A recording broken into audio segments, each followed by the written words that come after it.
Welcome to the third quarter 2025 Caterpillar earnings conference call. Please be advised that today's conference is being recorded. I will now hand the conference over to your speaker today, Alex Kapper. Thank you. Please go ahead. Thank you, Audra. Good morning, everyone, and welcome to Caterpillar's third quarter of 2025 earnings call. I'm Alex Kapper, Vice President of Investor Relations. Joining me today are Joe Creed, Chief Executive Officer, Andrew Bonfield, Chief Financial Officer, Kyle Epley, Senior Vice President of the Global Finance Services Division, and Rob Rengel, Senior Director of Investor Relations. During our call, we'll be discussing the third quarter earnings release we issued earlier today. You can find our slides, the news release, and a webcast replay at investors.caterpillar.com under Events and Presentations.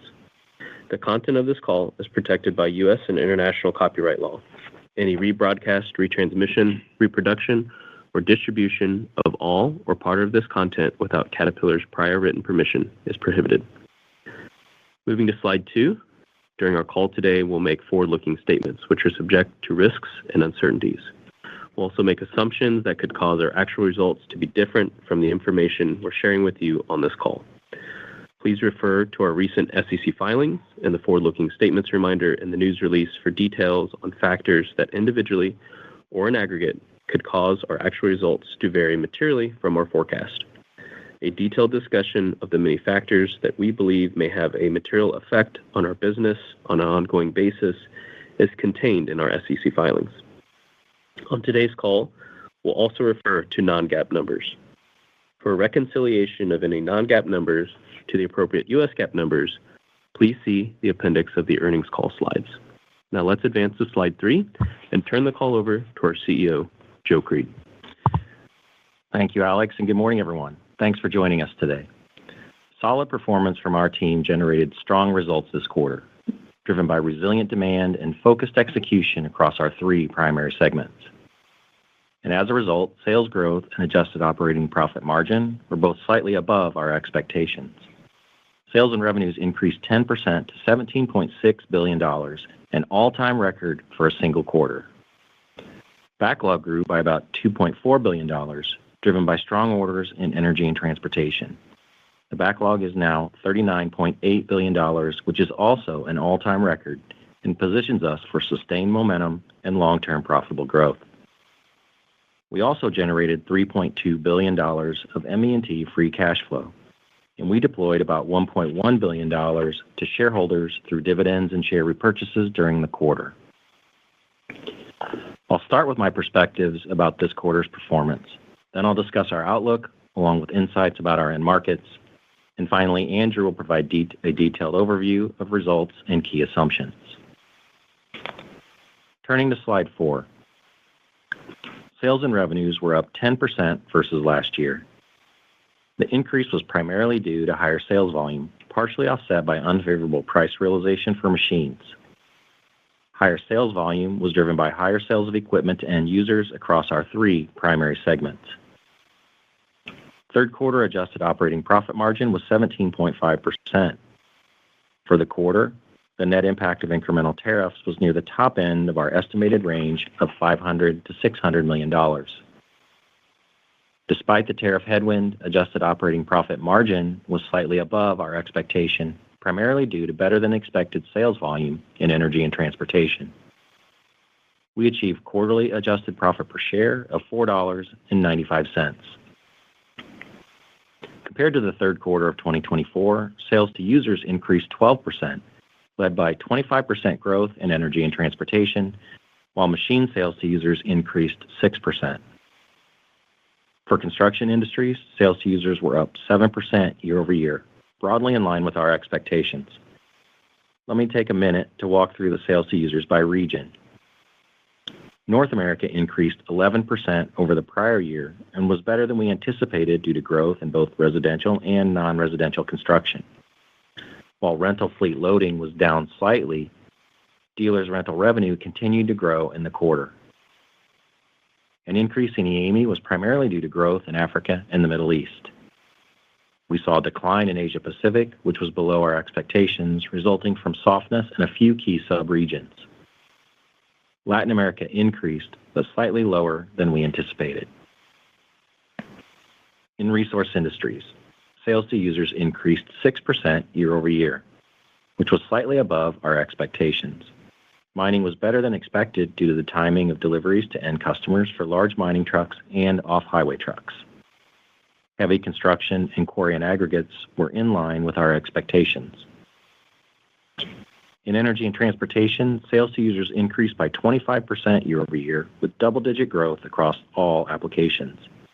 The largest growth came from power generation with a 33% increase, primarily due to demand for reciprocating engines for data center applications. Turbines and turbine-related services also contributed to power generation growth. Sales to users in oil and gas, industrial, and transportation all increased about 20%. The increase in oil and gas was primarily driven by higher demand for turbines and turbine-related services. Industrial grew from a relatively low level and was driven by sales into electric power applications. Transportation increased due to international locomotive deliveries. Moving to dealer inventory and our backlog. In total, dealer inventory increased by approximately $600 million versus the second quarter of 2025. Machine dealer inventory increased approximately $300 million, about in line with our expectations. As I mentioned, backlog increased sequentially by $2.4 billion, driven by robust order activity in power generation and oil and gas. Since the third quarter of 2024, our backlog has increased 39%, with growth across all three primary segments. Moving to slide 5, I'll now discuss our outlook. I'm pleased with the continued positive momentum in our business. With a record backlog, strong order rates, and continued growth in sales to users, our outlook has improved since last quarter. For the fourth quarter, we anticipate strong sales growth versus the prior year. Sales growth is expected to be driven by higher volumes in all three segments. We also expect the year-over-year impact of price realization to be about flat in the fourth quarter. Excluding the net impact of incremental tariffs, fourth quarter adjusted operating profit margin is expected to be higher versus the prior year. When taking into account the net impact from incremental tariffs, we expect fourth quarter enterprise adjusted operating profit margin to be lower versus the prior year. Given the strength of across our three primary segments, we now expect full year 2025 sales and revenues to be higher than we previously anticipated, resulting in modest growth versus 2024. We continue to expect full year services revenues to be about flat versus 2024. Based on the incremental tariffs announced in 2025 and expected to be in place by November 1st, we expect the full year net impact from tariffs to be between $1.6 and $1.75 billion.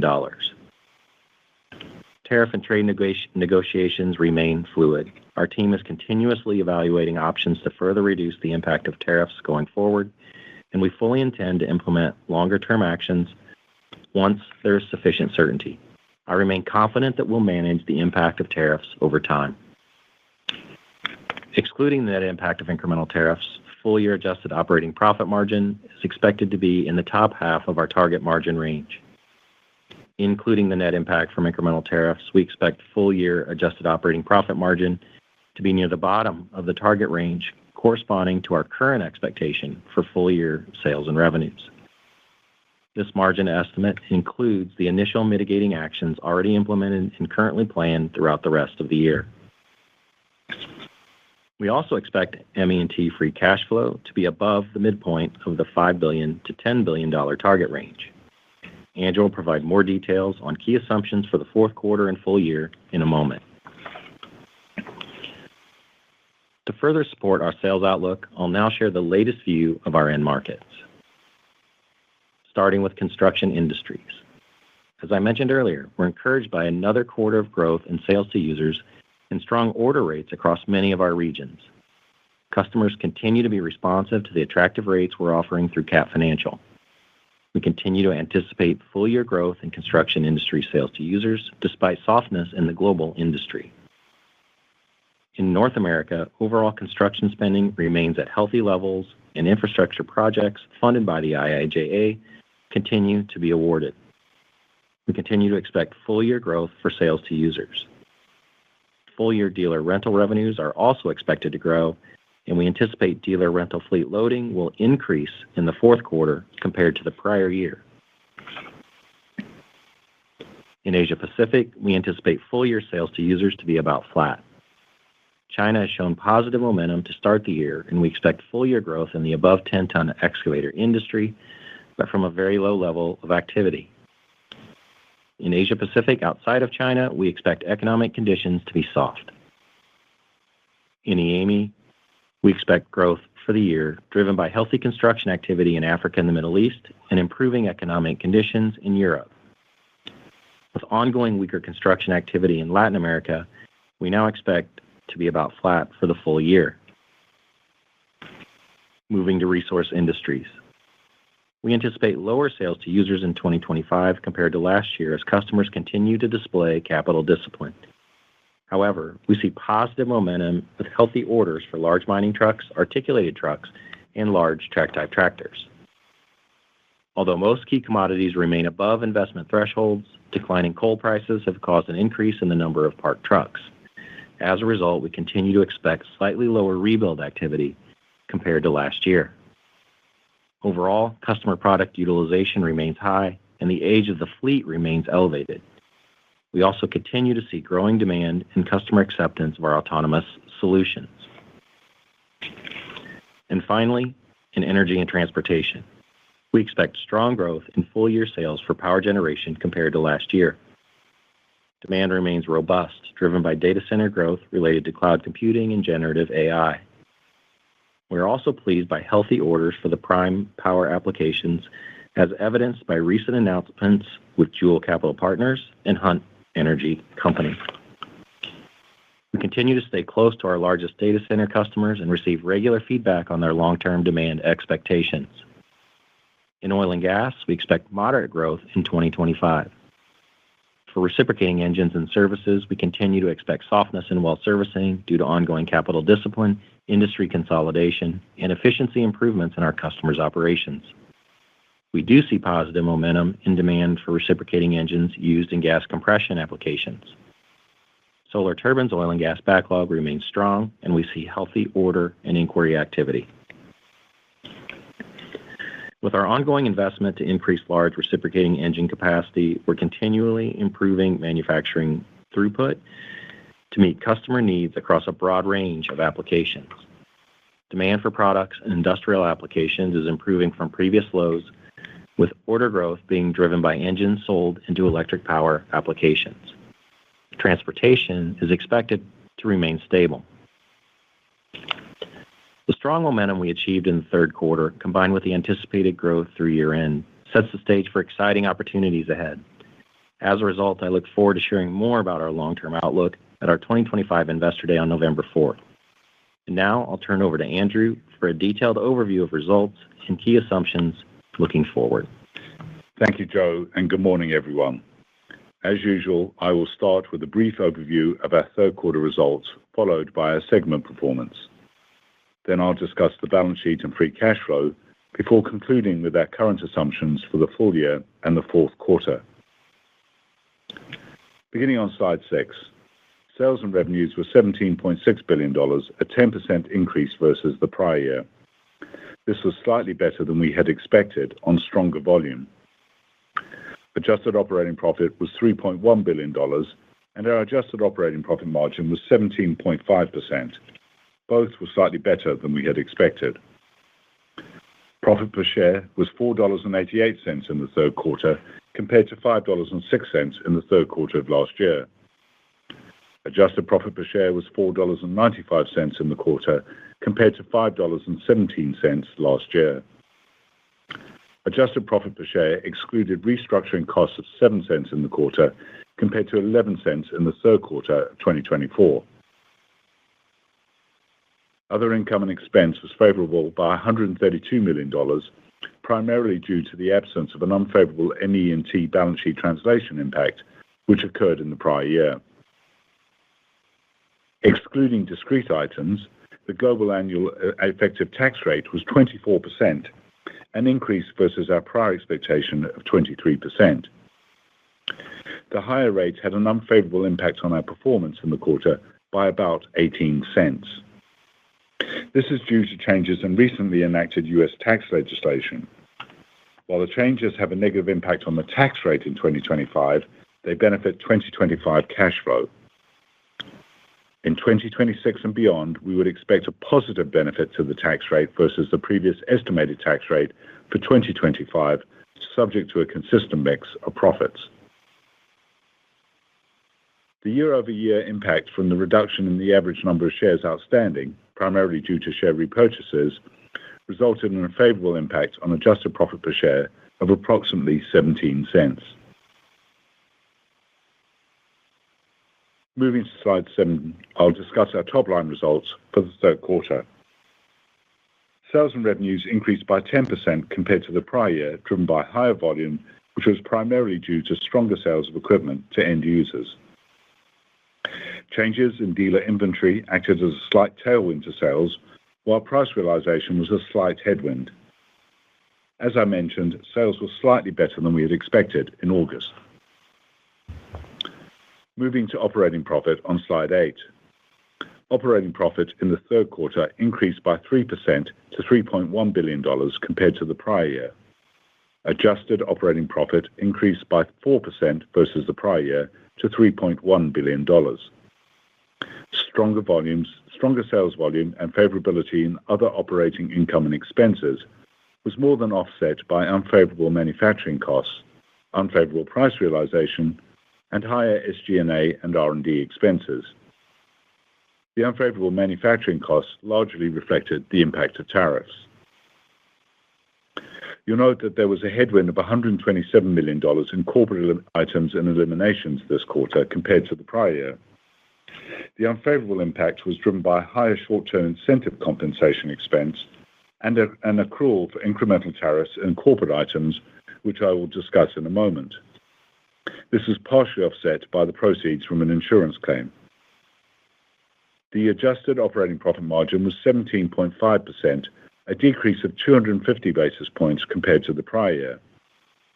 The margin was slightly higher than we had anticipated, mainly due to better than expected sales volume in energy and transportation. As Joe mentioned, the net impact from incremental tariffs was near the top end of our estimated $500 to $600 million range for the third quarter. Excluding tariffs, adjusted operating profit margin was slightly higher versus the prior year. This compares favorably to our expectations of a similar margin to the prior year, excluding tariffs. Tariffs impacted all three primary segments, and as I mentioned, part of the charge was recorded in corporate items, similar to what we saw in the second quarter. This timing impact reflects the additional tariffs that were announced within the quarter, which we noted in our 8-K filing on August 28th. Moving to slide 9, I'll review the performance of the segments. Starting with Construction Industries, sales increased by 7% in the third quarter to $6.8 billion. The sales increase was about in line with our expectations. The 7% sales increase was primarily due to higher sales volume and favorable currency impacts, partially offset by unfavorable price realization. By region, Construction Industry sales in North America increased by 8% versus the prior year. Sales in the AME region increased by 6%. In Asia Pacific, sales increased by 3%. And in Latin America, sales decreased by 1%. Third quarter profit for Construction Industries was $1.4 billion, a 7% decrease versus the prior year. The segment's margin of 20.4% was a decrease of 300 basis points versus the prior year. The decrease was mainly due to unfavorable price realization and increased manufacturing costs, largely due to tariffs, while the profit impact of higher sales volume provided a partial offset. The net impact of incremental tariffs in Construction Industries had a negative impact on the segment's margin of around 340 basis points. Excluding this impact from tariffs, the margin was slightly higher than the prior year and about in line with our expectations. Turning to slide 10. Resource Industries sales increased by 2% in the third quarter to $3.1 billion. Sales were about in line with our expectations. Note that sales to users were slightly stronger than we had expected due to timing, as shipments originally expected to occur in the fourth quarter were delivered to customers early. This resulted in a decrease in dealer inventory. Compared to the prior year, the 2% sales increase was primarily due to higher sales volume, partially offset by unfavorable price realization. Third quarter profit for Resource Industries decreased by 19% versus the prior year to $499 million. The segment's margin of 16% was a decrease of 430 basis points versus the prior year. The decrease was primarily due to unfavorable manufacturing costs from tariffs and unfavorable price realization. This was partially offset by the profit impact of higher sales volume. The net impact of incremental tariffs on Resource Industries' margin was approximately 260 basis points. Excluding the impact from tariffs, the margin was lower versus the prior year and about in line with our expectations. Now on slide 11. Energy and Transportation sales of $8.4 billion increased by 17% versus the prior year. Sales were stronger than we had expected due to higher sales volume. The 17% sales increase versus the prior year was mainly due to higher sales volume, including higher intersegment sales. Also, price realization was favorable. By application, power generation sales increased by 31%, oil and gas sales increased by 20%, sales in industrial and transportation each increased by 5%. Third quarter profit for the Energy and Transportation increased by 17% versus the prior year to $1.7 billion. The increase was primarily due to the profit impact of higher sales volume and favorable price realization, partially offset by higher manufacturing costs, primarily due to tariffs. The segment's margin of 20% was an increase of 10 basis points versus the prior year. The net impact of incremental tariffs on Energy and Transportation's margin was approximately 140 basis points. Excluding this impact from tariffs, the margin was higher versus the prior year and slightly stronger than we had expected. Moving to slide 12, Financial Products revenues were approximately $1.1 billion in the quarter, a 4% increase versus the prior year due to a favorable impact from higher average earning assets in North America. This was partially offset by an unfavorable impact from lower average financing rates across all regions except Latin America. Segment profit decreased by 2% to $241 million. The decrease was mainly due to a higher provision for credit losses at Cat Financial, higher SG&A expenses, and an unfavorable impact from equity securities at Insurance Services. This was partially offset by a favorable impact from higher average earning assets. Our customers' financial health remained strong. Past dues were 1.47% in the quarter, down 27 basis points versus the prior year, the lowest third quarter in over 25 years. The allowance rate was 0.89%, remaining near historic lows. Business activity at Cat Financial remains healthy. Retail credit applications increased by 16%, and retail new business volume grew by 7% versus the prior year. In addition, used equipment levels remain low and conversion rates remain above historical averages as customers choose to buy equipment at the end of their lease term. Moving to slide 13, ME&T free cash flow was about $3.2 billion in the third quarter, approximately $500 million higher than the prior year, as stronger operating cash more than offset higher CapEx spend. We continue to anticipate CapEx spend of around $2.5 billion this year. Moving to capital deployment, we deployed about $1.1 billion to shareholders in the third quarter. Our quarterly dividend payment was about $700 million, with the remainder reflecting share repurchases in the quarter. Our average balance sheet and liquidity positions remain strong. We ended the third quarter with an enterprise cash balance of $7.5 billion.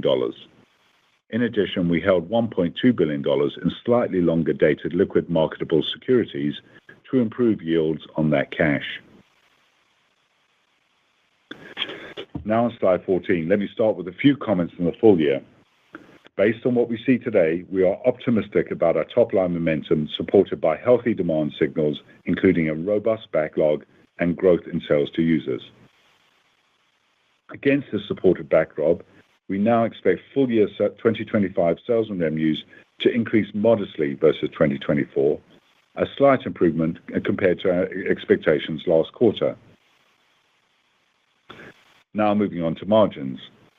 Excluding the net impact from incremental tariffs, the full-year adjusted operating profit margin is expected to be in the top half of our margin target range.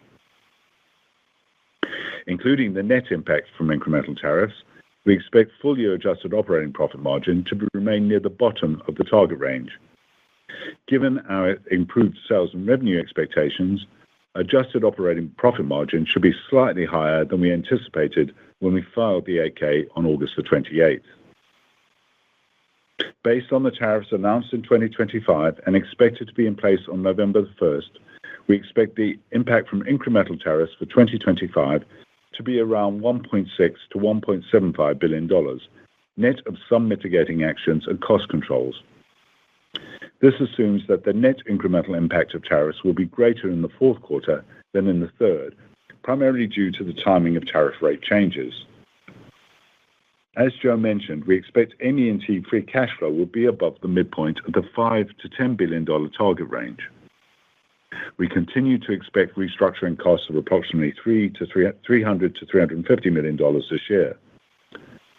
On taxes, as I mentioned, we now anticipate our 2025 global annual effective tax rate to be 24%, excluding discrete items. Turning to slide 15, to assist you with your modeling, I'll provide our fourth quarter assumptions. Based on what we see today, we anticipate strong sales growth versus the prior year with higher sales volume across all three primary segments. We expect machine dealer inventory to decline slightly in the quarter compared to a $1.6 billion decrease in the prior year, which should result in a sales tailwind for the fourth quarter. We expect price to be roughly flat for the enterprise. By segment, in construction industries, we expect a strong sales increase in the fourth quarter versus the prior year on volume growth, driven mainly by the dealer inventory tailwind previously mentioned. Higher sales to users should benefit volume as well, while we anticipate the year-over-year price impact to be about neutral.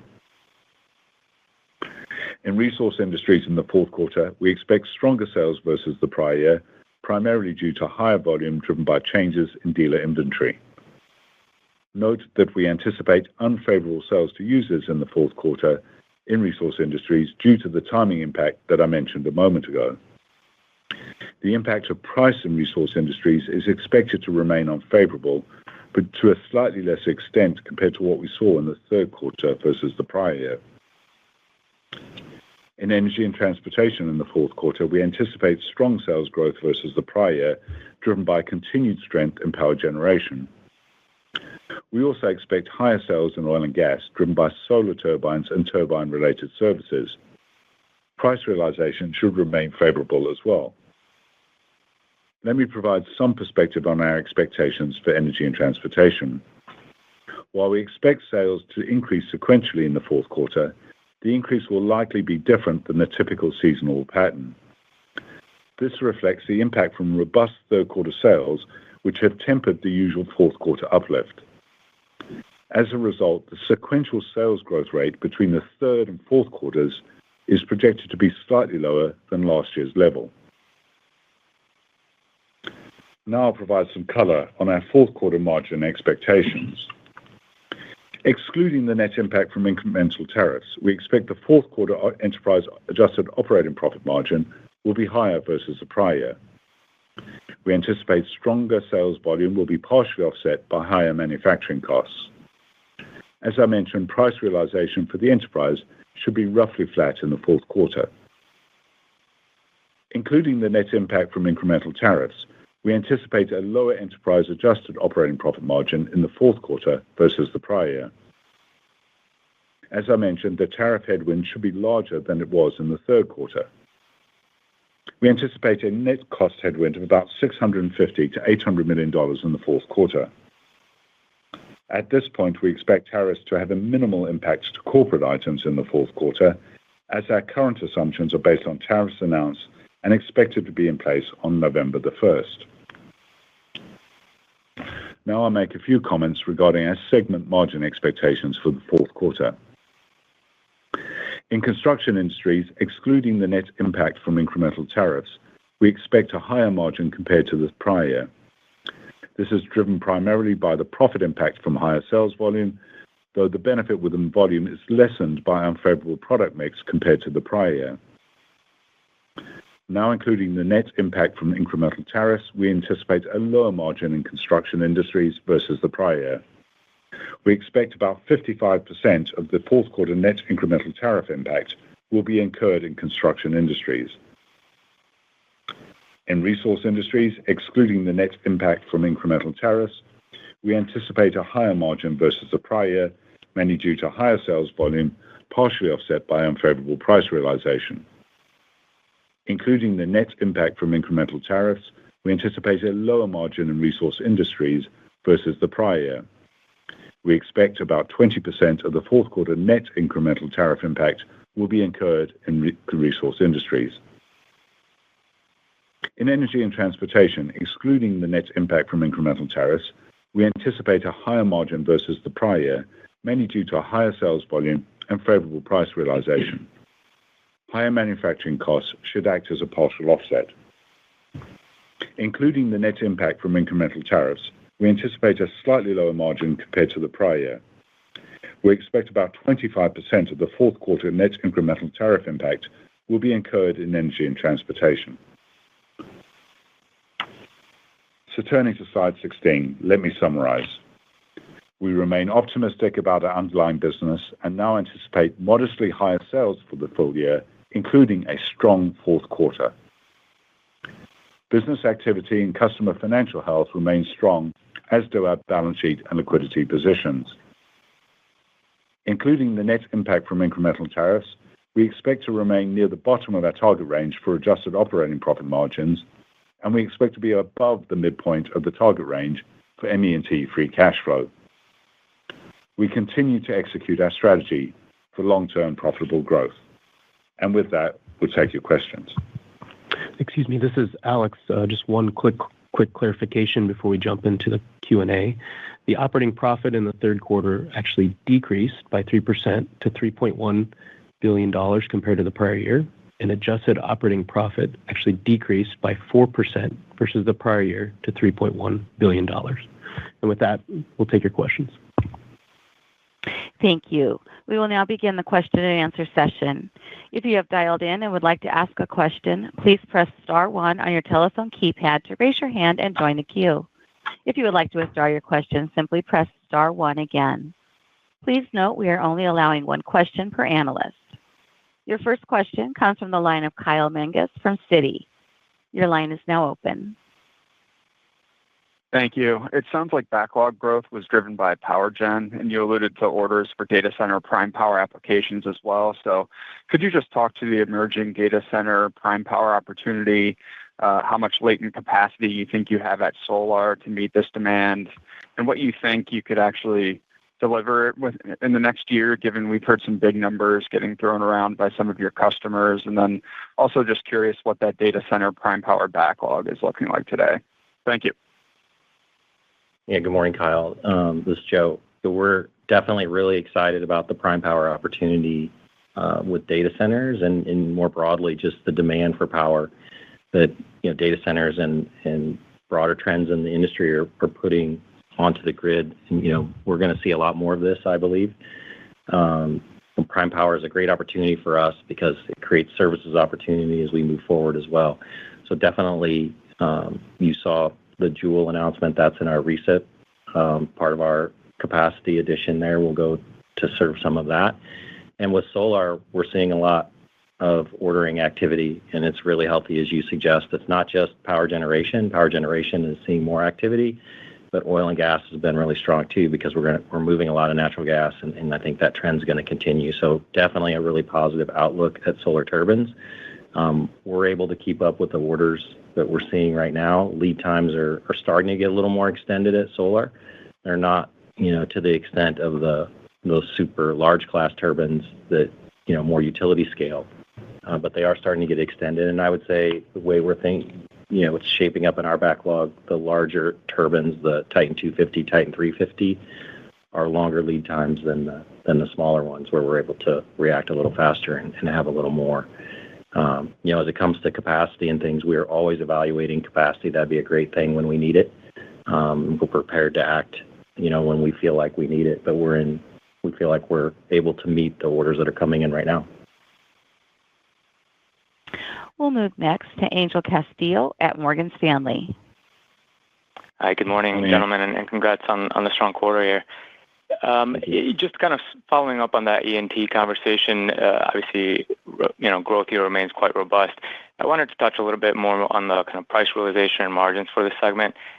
Those have remained a little bit more stable, and I think you talked about 140 basis point kind of headwind from tariffs.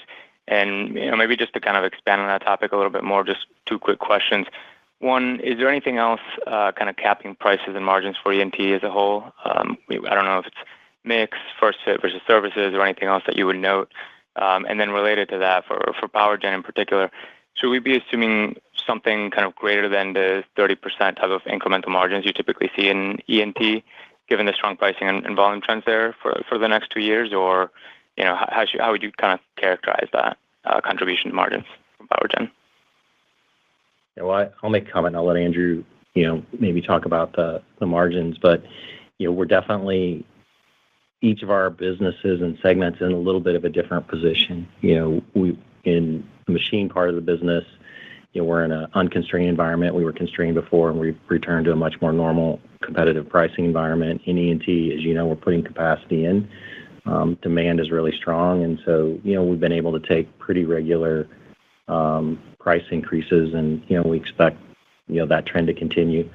Tariffs as well are not evenly spread across there, so we're a very heavy North America footprint in E&T, and so when you look at the margins, they've hung in there a little bit better than maybe a couple of the other segments. So pricing across our businesses, we take into account many different things, and E&T is definitely in a better position, just given where that business is in the cycle and where we are from a demand standpoint and the outlook moving forward.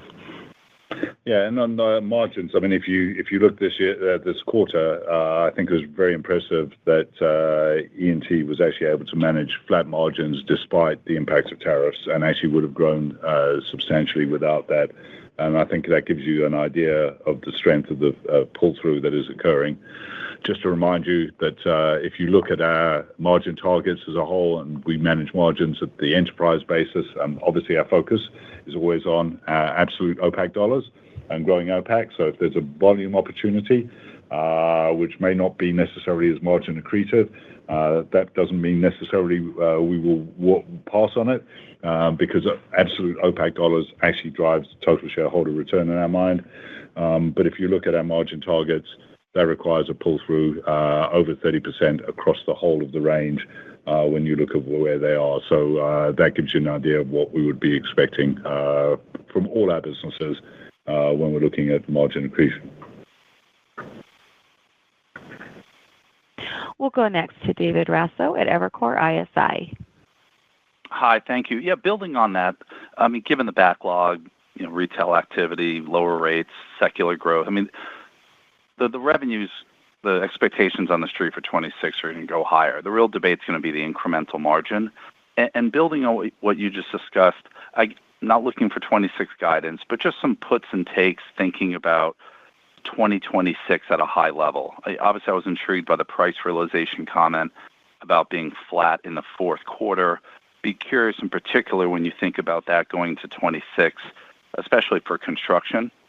Also, the capacity expansions out there, the efficiency of that capacity coming on. Should we think of some potential headwinds, adding be it turbine or even more recip capacity, or maybe you can do it more efficiently? The sales mix, geographic, let alone product. And maybe last, of course, Andrew, anything else to consider puts and takes that we're not thinking about, incentive comp, even things below the line, tax rate. It's just that's going to be the debate, right? The margins, the incremental. So anything you want to answer from those, I'd really appreciate it. Thank you. Yeah, David, I think your question actually covers about the whole of 2026 guidance. So I think, as you know, we will talk a little bit more about that when we get to January, when we update you. We're still in our planning process, so it's still very early. Obviously, just stepping back, though, obviously demand across the business is strong with the backlog that positions as well. Obviously, as you look out, we are now lapping the impact of price. That's why we don't expect price to have an impact on the fourth quarter. So that's obviously a positive, which we don't have that headwind. Tariffs will still obviously be a headwind as we move into 2026. And you asked about the tax rate, and as I indicated in my comments, this year we did see an increase in the tax rate. That's just due to the changes in the way the legislation works, from the capitalization of R&D in particular to the immediate expensing. That obviously is cash benefit to us, but book tax negative. That obviously goes away, and then you'll start seeing some of the benefits of some of the foreign tax adjustments that were made in the legislation, which will be a positive for the tax rate as we move forward. But we'll give you more details, and hopefully we'll give you a little bit more color on our expectations as we talk in Investor Day as well next week. And we'll move next to Tami Zakaria at J.P. Morgan. Hi, good morning. Thank you so much. Curious about your thoughts on what drove the acceleration in sales to end users in the quarter in every segment, in every region except APAC. It seemed like some light switch got turned on. Did you anticipate this acceleration, maybe because you had product launches or dealer incentives planned? So my question is, are you gaining share, or the end markets have just been getting better on all sides? Thank you. Thanks, Tammy. We're definitely pleased with the momentum we have in all three of our segments, and seeing positive STUs and the momentum continue. Definitely in E&T, as we mentioned in here, right, we're trying to get out as much product as we can, particularly on large engines. So we were able to get out a little more product in the third quarter, through the factory, and I'm happy with the way the capacity expansion is coming on. Many of you were able to see that earlier this year in Lafayette. But as we're bringing that capacity online, we continue to work with our supply base and the team there to get out as many units as we can. So, that's creating some positive momentum there. I think, and when you get to RI, there's some timing in some of the STUs as to when some of the things get commissioned. And just remember that we've got great momentum in orders and the way that business is going. But from quarter to quarter, things can move from one quarter to the next. And we continue to see just great, pick up, particularly in North America, on our merchandising programs with CI. So, we mentioned, the industry dynamics are a little softer, and we're continuing to perform and able to make strides. And I think, what we have in place is working and generating great momentum.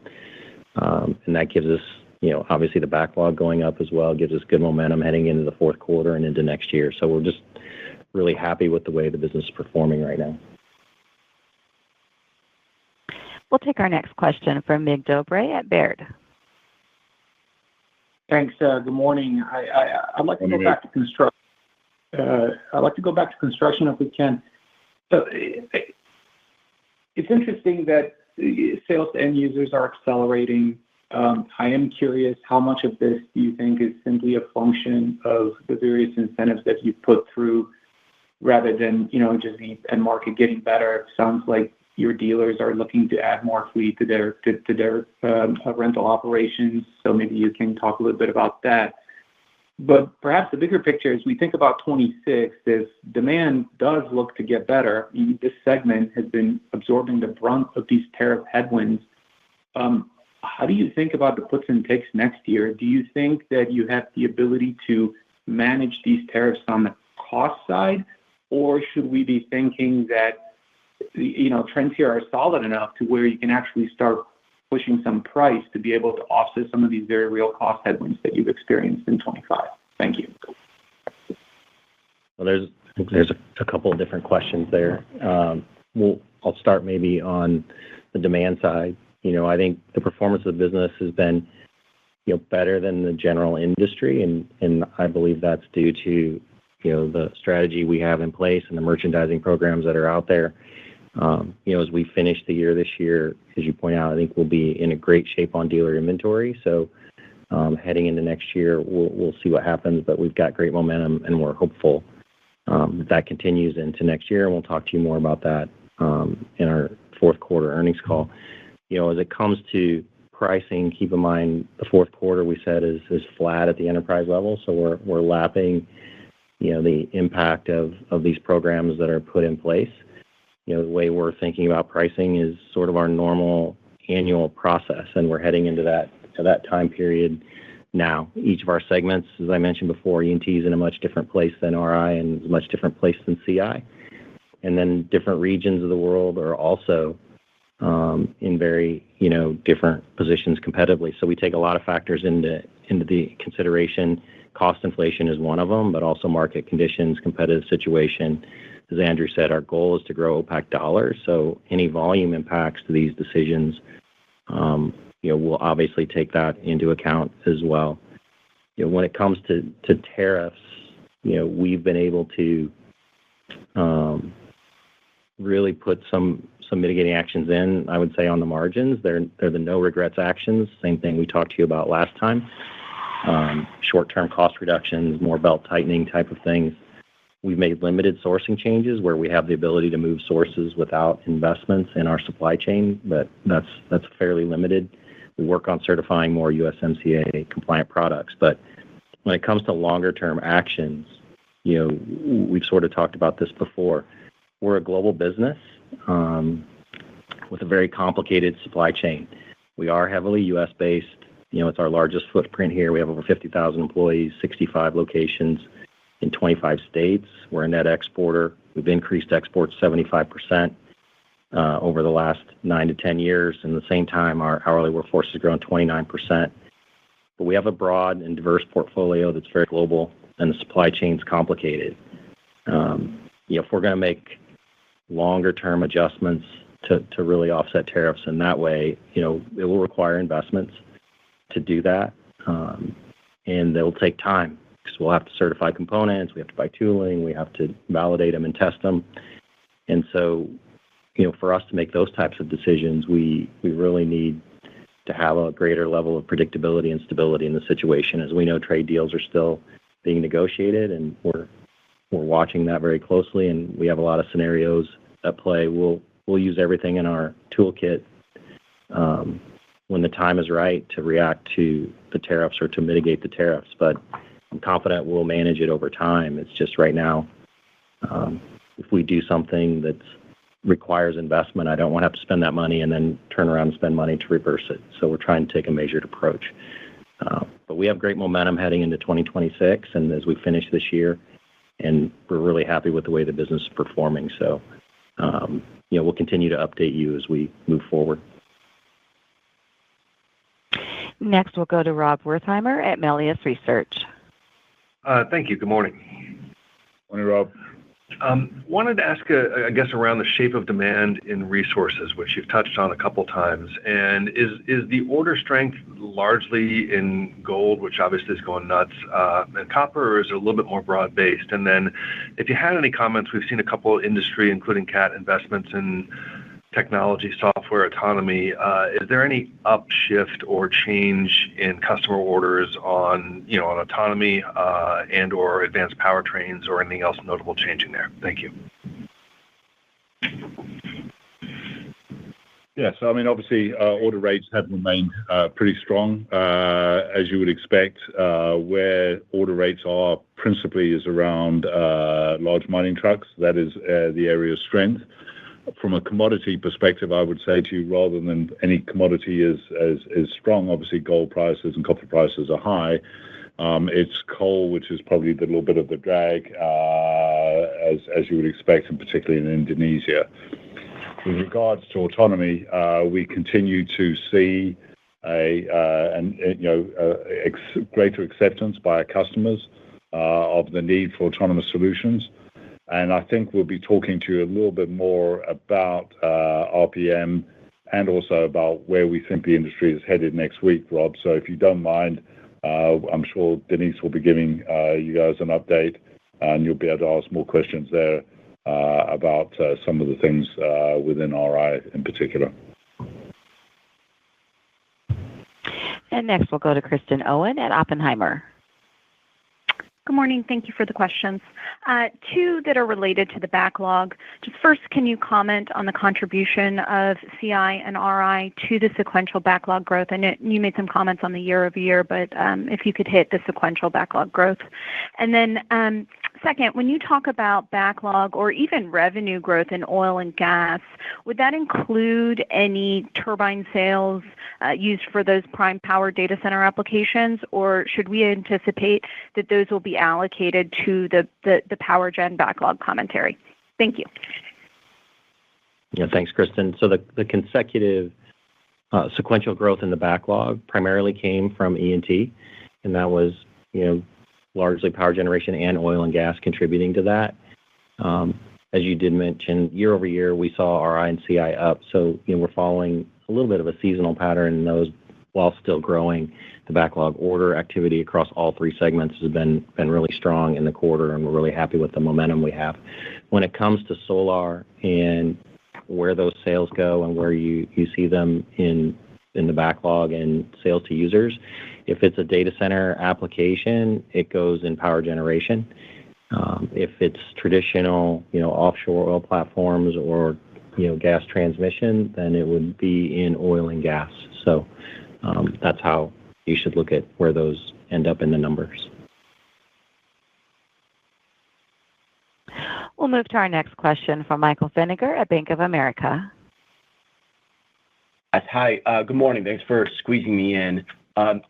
Joe, just in 2010, there was a filing that CAT had out that put turbines at $3.3 billion of revenue. That was 15 years ago. Is that business closer to like $7 billion today? Is that $7 billion too low, too high? And just the fact that some areas of oil and gas CapEx, like offshore, has been weak, is that why you have some capacity to meet the orders on power gen? Does that change at all to meet this demand when you open the order book for Titan 350? When does that kind of plan happen, and does that change the equation at all as you guys kind of think about capacity going forward? Thank you. So with regards to revenues, we are not going to disclose solar revenues. Obviously, you are referring to a period a very long time ago.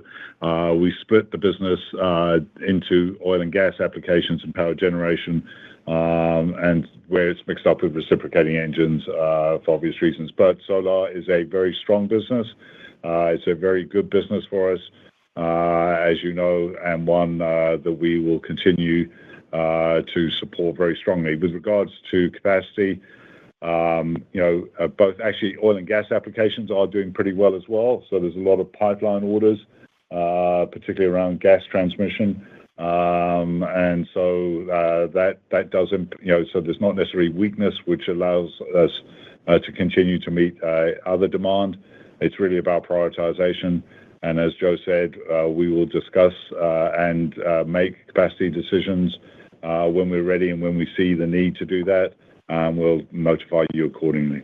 Yeah, and just, as you're thinking about, it is a long time ago, going back 15 years to 2010, the world in oil and gas is much different now as well, right? So you would have had a lot more offshore power in the solar, oil and gas business. And now, post shale, we're moving a lot of natural gas, and that's where we are very, very strong, is in the gas transmission side. So, I think the business is different now. We've continued to grow services and services footprint. It's the first business, where we really leaned in on the digital front with, long-term service agreements. And, that's obviously with Jim's background helped shape our strategy that's made us successful here the last few years. So we're excited about the business. We're seeing a lot more demand in power generation. When we announced the Titan 350 and put that program through, we obviously had room to produce those units. So we're excited that we're getting good uptake on them even sooner than we had thought when we started the program a few years ago. We'll move next to Jamie Cook at Truist Securities. Hi, good morning, and congrats on a nice quarter. I guess two quick ones for me. Joe, I guess what struck me about the quarter is just the backlog growth that you saw. I mean, to what degree do you think the street should continue to expect backlog to grow? Because on one side, you have these, projects like Jewel, there could be more of those coming online. The other side of it is you have the law of large numbers and potentially capacity, coming online. So just the ability to grow the backlog because it just provides such earnings visibility. And my second follow-up is just understanding what you're saying on tariffs, by segment, et cetera. But should the street expect the fourth quarter to be the peak of tariff cost headwinds? Can it get better from here as we think about 2026? Thanks. Yeah. So when we look at, you want to take the last one first? And then I'll come back to the first one. So with regards to tariffs, I mean, obviously, it really does, the timing of mitigation actions, as Joe mentioned, will really be determined by the greater degree of certainty that we get out there. Obviously, all factors are on the table, and that will include potential for price. But obviously, we'll make those decisions as we would normally do within our normal time frame. With regards to, obviously, the 650 to 800 is based on all the tariffs that will be in effect on November the 1st. So there is 1 month for some of the tariffs, the 232s. Obviously, the other factors which impact tariffs are the degree of imports in any quarter. But that would be the sort of run rate on an unmitigated basis that you would expect to see. Yeah. And, Jamie, it's a good question on the backlog. And I think you expressed it well, right? There's a nuance to it. We continue to see significant demand, particularly in E&T. We're seeing more. I think we're at the early stages of the prime power opportunities.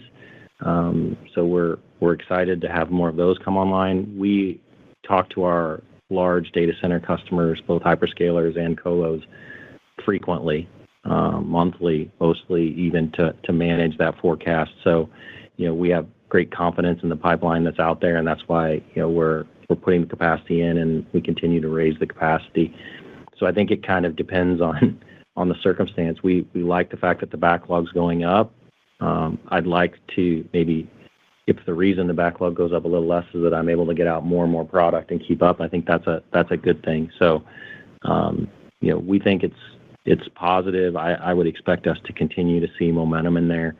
But we are getting pretty extended on some of our products in E&T, and I'd like to try to at least get that stabilized or brought back in if we can. Hey, Audrey, we have time for one more question. Thank you. Today's final question comes from the line of Stephen Volkmann with Jefferies. Great. Thank you, guys. Joe, you mentioned services a few times with respect to solar, and I know for most of Cat equipment, a lot of that services revenue accrues to the dealer, but I think solar is a little bit different. Can you just talk about how that's different and how the services business kind of impacts Cat directly rather than the dealers? Yeah, it's as you stated, solar is a direct business model for us. So, in Cat branded products, obviously the dealers service the equipment in the field. We sell them parts and support them with some other, ancillary services. But when it comes to solar, we have our own field technicians, our own group. So those units, as you know, run continuously. And so we pride ourselves as having tremendous customer service here, and that's why customers like us. So as you point out, as solar sales pick up, even in the power gen space, it's all prime power. That's a great services growth opportunity for us. And I would say even in the Caterpillar side, projects like Jewel, and, that will come in a few years' time, not as much in the early years. The more prime power opportunities we're able to satisfy with our customers, the greater service opportunity for us, down the road in a few years' time. So we're continuing to build that momentum in services. And you'll get a little chance, those of you who are coming to Investor Day next week, if you're able to stick around and go to the solar plant in DeSoto, you'll be able to ask a lot more questions and get a better understanding of that. So with that, I'd like to thank everyone for joining us today. We always appreciate your questions and the interest in our results. We had a great quarter. I'm really proud of our team for the solid performance. And so we're really excited to see you all next week at Investor Day, and I look forward to sharing more about our bright future and the attractive growth opportunities ahead. With that, I'll turn it back over to Alex. Thank you, Joe, Andrew, and everyone who joined us today. A replay of our call will be available online later this morning. We'll also post a transcript on our investor relations website as soon as it's available. You'll find a third quarter results video with our CFO and an SEC filing with our sales to users data. Visit investors.caterpillar.com and then click on financials to view those materials. As Joe mentioned, we look forward to hosting you for our Investor Day on Tuesday, November 4th. The webcast information is already available on investors.caterpillar.com, and we'll issue a press release with more details the morning of November 4th. If you have any questions, please reach out to me or Rob Ringel. The Investor Relations general phone number is 309-675-4549. Now let's turn the call back to Audra to conclude our call. Thank you. That concludes our call. Thank you for joining. You may all disconnect.